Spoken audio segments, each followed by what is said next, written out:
Okay. Hi, I'm Sean. Hi, I'm Diego. I am Kenshin.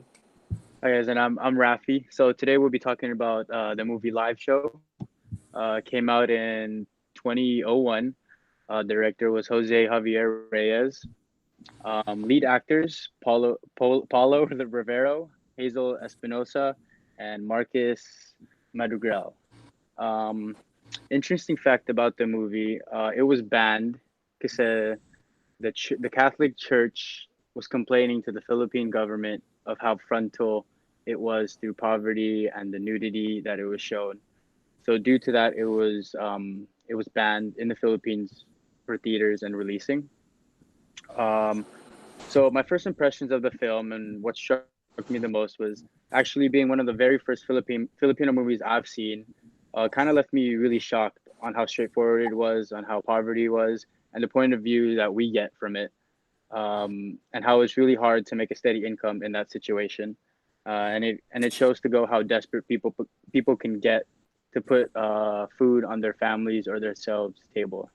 So So the character, while I was watching the movie, the characters were also. So I noticed that they were trying to escape poverty, and you would the movie showed if they failed or succeeded. For example, Gigi wanted to leave her line of work to go abroad, but it failed when Naomi, the person who had her cash, was killed by guys because thought he was a guy, a girl, pala. Danny, he was able to leave sex work, and the last couple really struck me. Hazel and Vio. They tried to make an honest living by working other jobs. So Hazel sold Maria, which is a type of dessert, fried dessert. Vio was a construction worker, but they were forced to go back to sex work when Vio lost his job and their daughter got sick.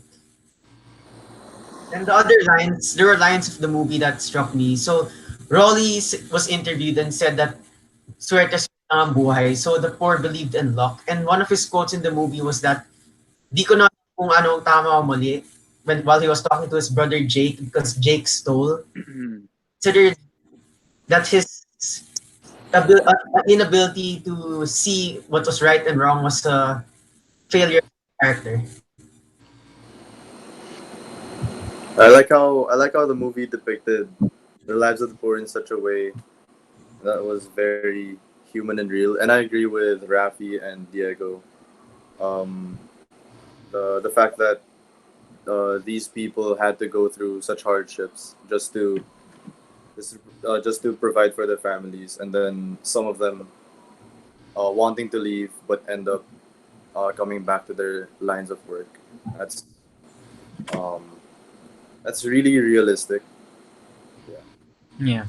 Uh, well, for me, what really struck me just initially, just watching it, was it was interesting to me how they juxtapose like the images of holiness and dirtiness. Like this could be shown like in the scene where the mom was in pain and she was literally crying, uh, on the image of Jesus, and also in that scene where uh, Mama Lelaine was always using alcohol to clean her hands. I think I observed it 3 times, but it's very reflective of the Filipino saying of hugas kamay, of releasing yourself of that responsibility, even if she's the head of this live show. And also, lines that really struck me was how the show seemed to explain and question what true goodness is.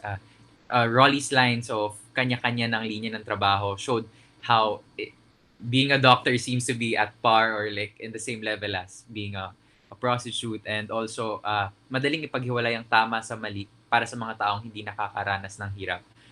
Shows that that seems to validate uh, their job. Yeah. Now, we've been talking about poverty and how poor people have been shown and images. Now we're gonna start to tackle the topic, which is poverty porn. Now, what's your understanding of poverty porn, Kenshin?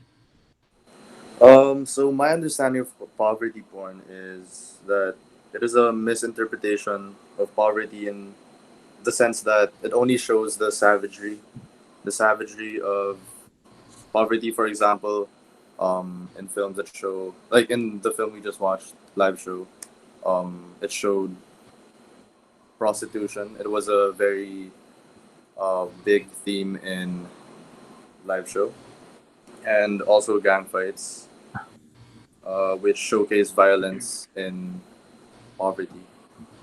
Instead of giving a full, unbiased portrayal of poverty. Mhm. Mhm.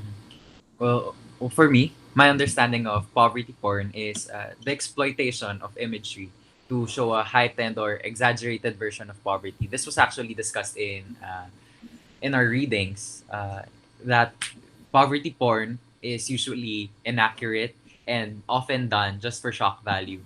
I think one interesting thing that really set what poverty porn is for me is how De Villes talked about it as something that doesn't educate but often just um, reinforces misrepresentation of the poor. Yeah. How about you, Rafi? Yeah, I have to agree with both of you. I mean, that was kind of like the nail on the hammer. It really exploits the poor and has, I mean, a lot of people use it to advertise the poor to make us feel sympathy for it. And like you said, there's a lot of people that misunderstand the poor's perspective and their condition due to poverty porn because people like to sell it a lot and just use it as an ad and whatnot. So yeah, I do agree with both of you. Mm-hmm. Okay, so I agree the with with the three of you that it relies on shock value and that is exaggerated, and it also has a false narrative of poverty as the focus is mostly on negative aspects such as crime and prostitution. When you read things, it can be said that the people who perpetrate poverty porn have their own view of what poverty is because they're the dominant class in society. So, for example, the director who may not have doesn't know what poor people go through may have just assumed or stereotyped them.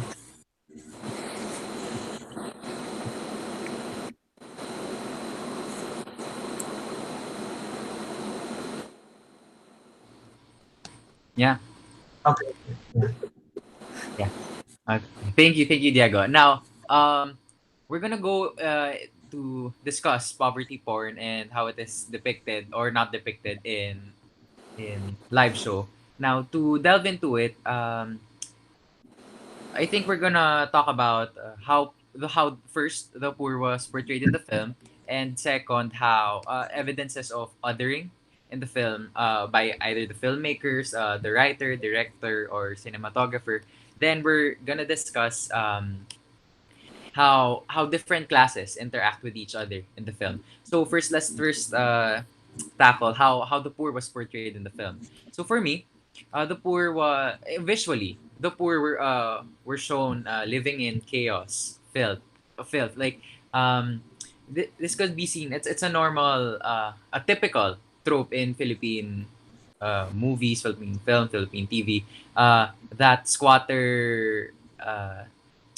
Setting of shanties, dirty clothes. And what's interesting for me was there was literally, I think, two shots of just sewer, just dirty water. They're following dirty water, and that's for me. It showed just graphic depiction of their environment. And however, for me, what was interesting was the lines that showed how there's a spectrum of people who think that they have agency and some of those who are forced into their lives. This is how the poor were portrayed. Rolly, for example, showed kept insisting that he chose his life, but there's also that question of did he really choose that life, or uh, was his life chosen even before, since his mom was a prostitute and it seems to run in the blood. Yeah. Another is Raleigh's sister, who also initially didn't have a choice because her mom forced her into prostitution. And also, just as how Diego said before, Hazel and Vio having to go back to the live show talk shows the differences of their choices of uh, do they really have a choice in their lives or do they not have? How about you, Rafi? I mean, very the first scene and through halfway through the movie, you can tell the visuals were really portrayed the poverty in the film and the attitudes the characters had towards what they had to do to make income. Or, like you said, I mean, the mom work before was prostitution, so they felt like they had to be in that line of work rather than trying to find maybe a more cleaner, more safer way line of work to make an income for them and their family. So yeah, I think that plays a huge thing. Their attitude towards it. I mean, they kind of just gave up on it and said, you know, this is the line of work our family was in, so we might as well continue that line of work for our family instead of trying to find something else rather to do, you know, stuff like that. So I think that's how poverty was really in the film. Okay. Yeah. Okay.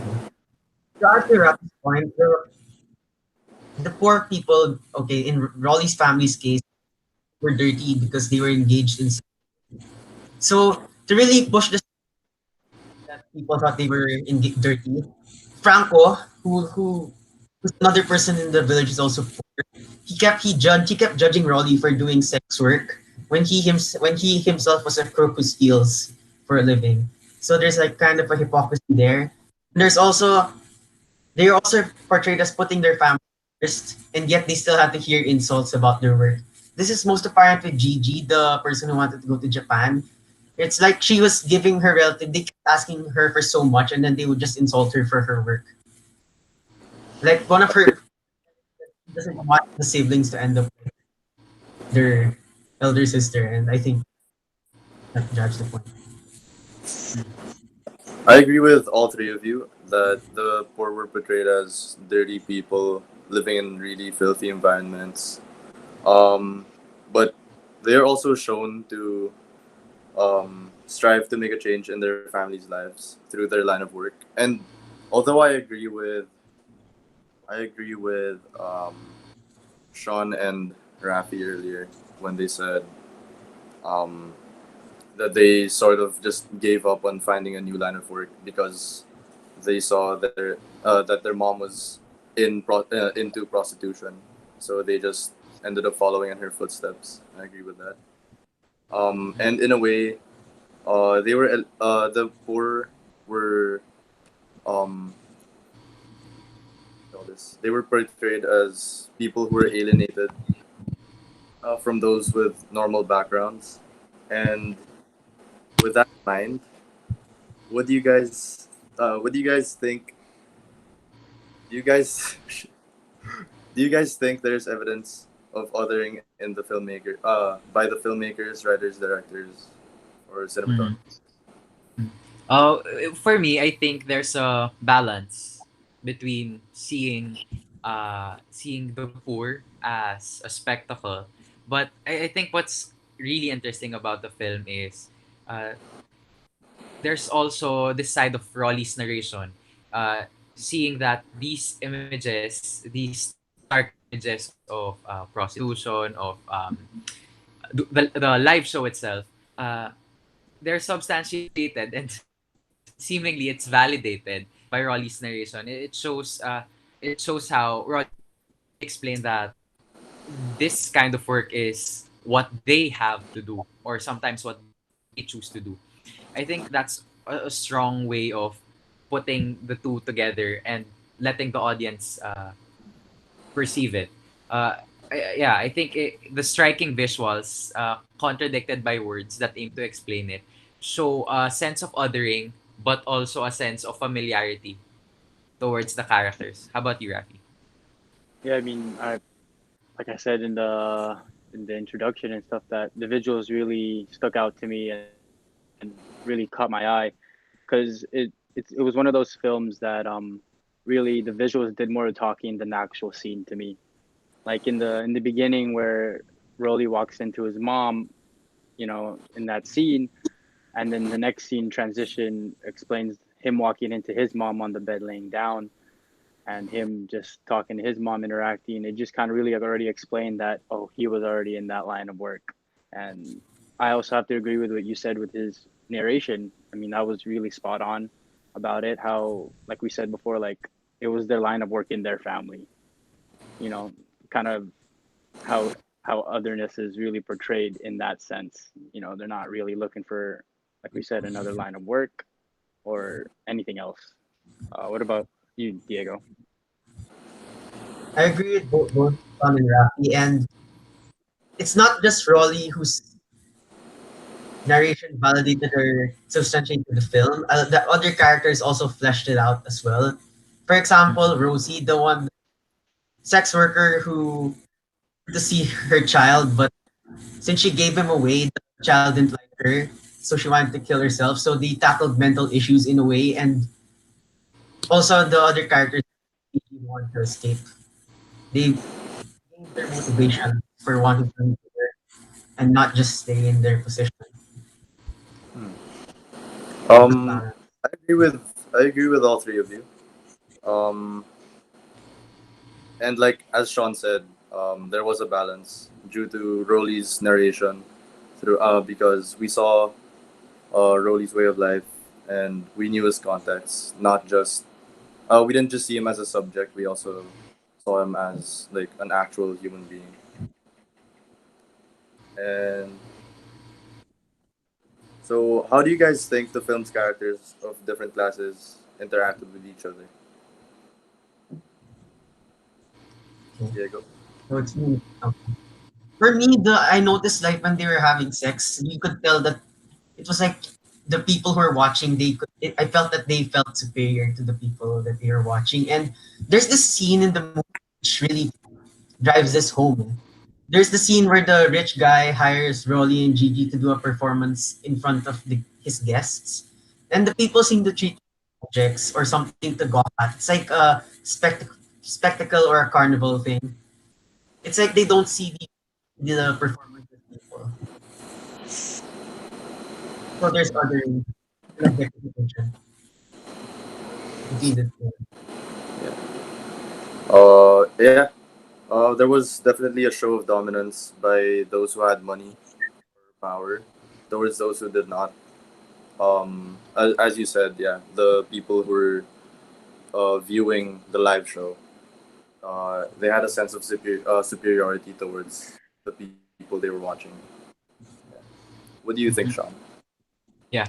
Well, for me, there was, as you said, there was really a clear divide between the rich and the poor. This was seen in, yeah, just as Diego said, the Koreans, the audience of the Toro or the live show. I think it's also interesting to point out that the camera angle of uh, the audience gawking at the live show, but also there will be uh, camera angles where it's the point of view of the people in the live show. So you also feel like you're being watched. So I think it further creates that divide of the rich and the poor, of the people who can watch and who are people and people who are performing. And also this could be seen in the adoptive parent of Rosita's child when she threatened to call the police on Rosita even if she wasn't doing anything. And uh, when Rosita visited, the she even called called for help and called her neighbors to report Rosita and called her as a magnanakaw. Yeah, I think that really shows the divide of the rich and the poor there. Yeah. Yeah, I mean, again, you guys really had to agree on all three. It was very noticeable through the movie and that scene that Diego said that the social class and standing with their money and their power that they have, they feel like they're like God above these people, especially in that scene that Diego said, where they had the live audience and they had to perform sex in front of those people. I mean, it really just goes to show that people with power really, or with money, sorry, think they have this power and can look down on people. So I think with that being said, do you guys think that poverty was shown in the film? Do you think so, Kenshi? Yeah, definitely. Poverty porn was shown through the various sex scenes throughout the film, but then again, the humanization of the characters was also present. So I would have to say yes and no. It kind of again it kind of balances out towards the end Yeah. of the movie. For me, as I've said, visually, the exploitation of the poor was shown. However, contextually, it seems to be contradicted and the human side of the poor was highlighted. But if we're going to be talking about poverty porn, I think it was shown. Yeah. Yeah. Yeah. I mean, yeah, totally agree with you guys. It was very graphic, like we were talking about in the scene, the sex scenes. Had very good representation of how people portray poverty, and it showed how it wanted to get its point across throughout the film and through the scenes. So very visual and straightforward.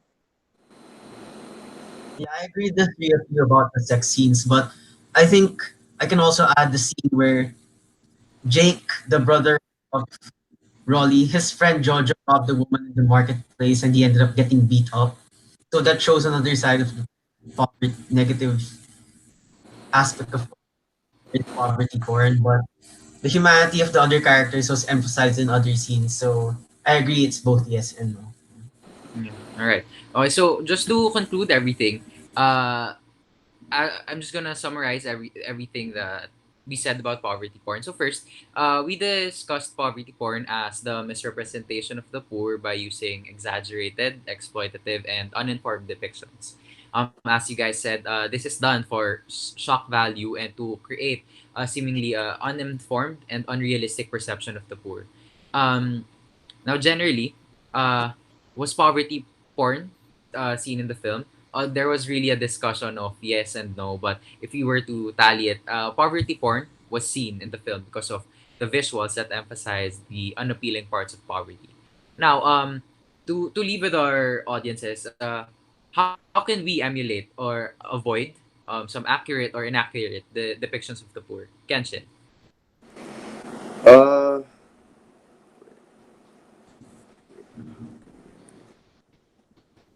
in one of the readings, and I think it was poverty for sale. Yeah, poverty for sale. For sale. As we discussed earlier prior to this video call, um, poverty for sale talked about how we should avoid selling the idea of poverty to international audiences because in that way we can avoid uh, the misrepresentation of poverty. Yeah. Mm-hmm.